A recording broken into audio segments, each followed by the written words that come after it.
Selamat pagi, siang, sore, atau malam. Saya Muhammad Unggul Perwira dari Teknik Geologi Angkatan 2024. Pada kesempatan kali ini akan menjelaskan tentang proses diagenesis batuan sedimen klastik di mata kuliah Petrografi untuk Petrogenesa. Berikut ada garis besar pada video ini. Ada pengertian proses-proses diagenesis, rezim, dan level diagenesis. Kita awali dengan pengertian terlebih dahulu. Diagenesis sendiri adalah proses yang berperan untuk memodifikasi material sedimen setelah proses pengendapan terjadi, menurut Sandbox dan tahun 2009. Sedangkan menurut Marshak and Stephen tahun 2009, perubahan dari sedimen atau batuan sedimen yang ada menjadi batuan sedimen yang berbeda selama setelah terbentuknya batuan, yaitu proses litifikasi pada temperatur dan tekanan kurang dari yang dibutuhkan. Itu dari segi pengertian masing-masing penulis. Selanjutnya ada proses diagenesis. Menurut Scholl and Schlager tahun 1979 dibagi menjadi empat yaitu kompaksi, sementasi, pelarutan, dan pertumbuhan mineral autigenik. Pada proses pertama yaitu kompaksi, yaitu proses pemampatan yang dihasilkan oleh tekanan bebas statis yaitu overburden selama penguburan endapan yaitu burial, di mana proses tersebut mengakibatkan volume berkurang dan densitas juga meningkat dari batuan yang mengalami kompaksi. Hal tersebut berdampak a- yaitu pada endapan organik dan lumpur yang lebih signifikan daripada endapan pasir atau gravel.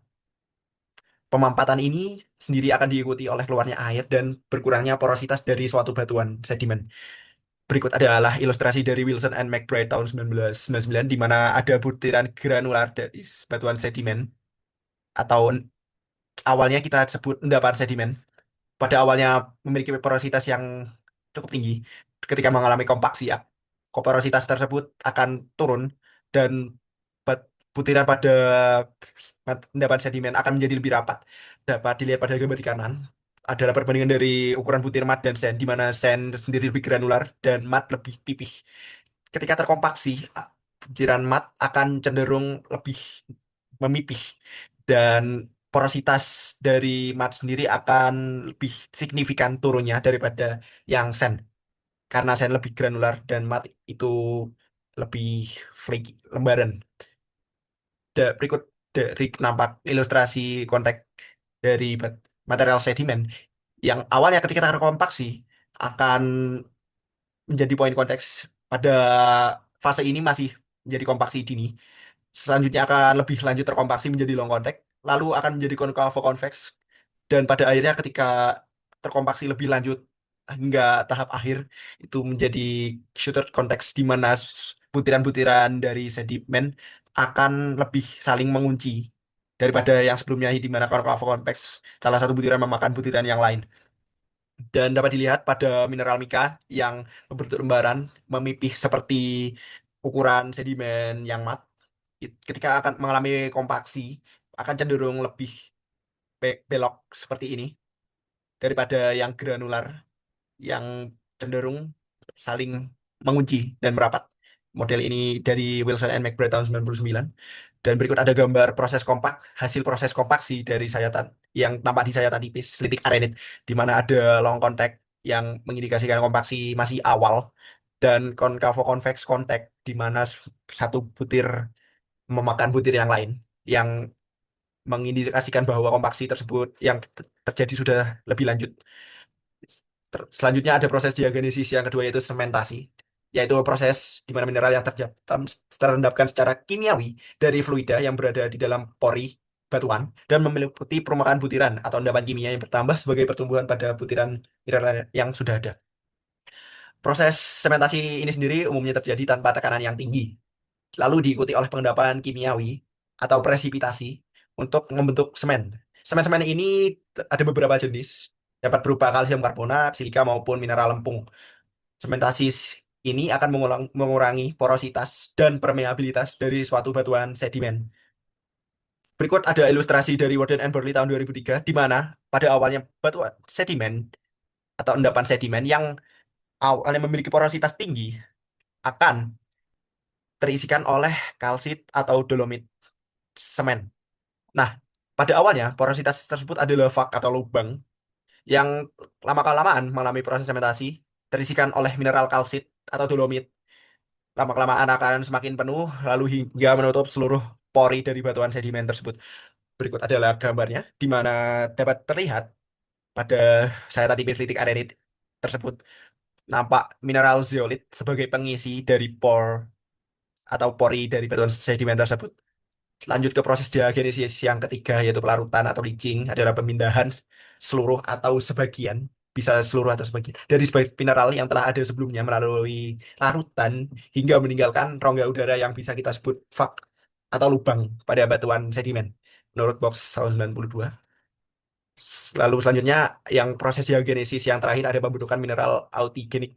Pembentukan mineral autigenik ini sendiri merupakan proses bagian dari proses autigenesis yang terjadi ada apabila mungkin dari mineral feldspar atau gelas vulkanik menjadi mineral lempung atau mineral mung menjadi mineral lempung lainnya. Berikut ilustrasinya dari proses pelarutan dan pembentukan mineral autigenik dari Wilson and Pittman tahun 77, di mana awalnya proses kompaksi, lalu berlanjut ke proses sementasi, di mana pori batuan akan terisi oleh semen. Lanjut ke proses selanjutnya yaitu leaching, di mana batuan sedimen dengan kandungan grain atau butiran yang lebih tidak lebih resisten akan mengalami ubahan atau pelarutan dan lama kelamaan akan hilang atau larut seperti berikut. Berikut ada gambar proses pelarutan di mana ada litik yang mulanya merupakan litik yang utuh karena proses pelarutan litik tersebut terlihat hancur dan lubang lubang hancurnya itu terisi oleh menjadi pori atau kita bisa disebut fog. Dan kemudian ada gambar proses pembentukan hasil mineral autigenik, pembentukan mineral autigenik, di mana mineral ada kehadiran mineral zeolit tadi yang mirip dengan sementasi.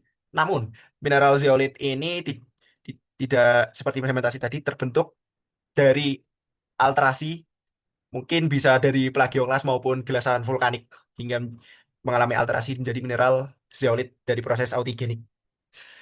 Selanjutnya ada rezim diagenesis, di mana proses diagenesis sendiri terjadi selama proses penguburan pada kedalaman mulai dari permukaan 0 km pengendapan sampai kurang lebih 15 km. Proses diagenesis sendiri tidak memiliki batas jelas mengenai kedalaman, suhu maupun tekanan antara proses diagenesis dan metamorfisme. Namun, umumnya terjadi pada suhu 200 hingga 500 derajat Celcius pada tekanan 5 kilobar menurut box 2006. Berikut ada gambar dari box 2009. Ada gambar model batas yang diilustrasikan sebagai berikut. Ada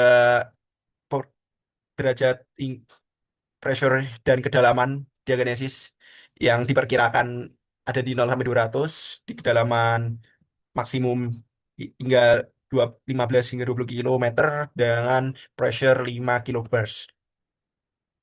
Dan terakhir kita sampai di level diagenesis. Menurut Warden and Burley 2003 dalam box 2009 ada tiga tahapan proses diagenesis. Ada eugenetik, mesogenetik, dan telogenetik. Eugenetik sendiri merupakan tahap awal diagenesis. Terjadi pada kedalaman yang sangat dangkal, mungkin beberapa meter hingga puluhan meter di bawah kondisi lingkungan pengendapan. Sikatnya masih dangkal di tahap yang awal.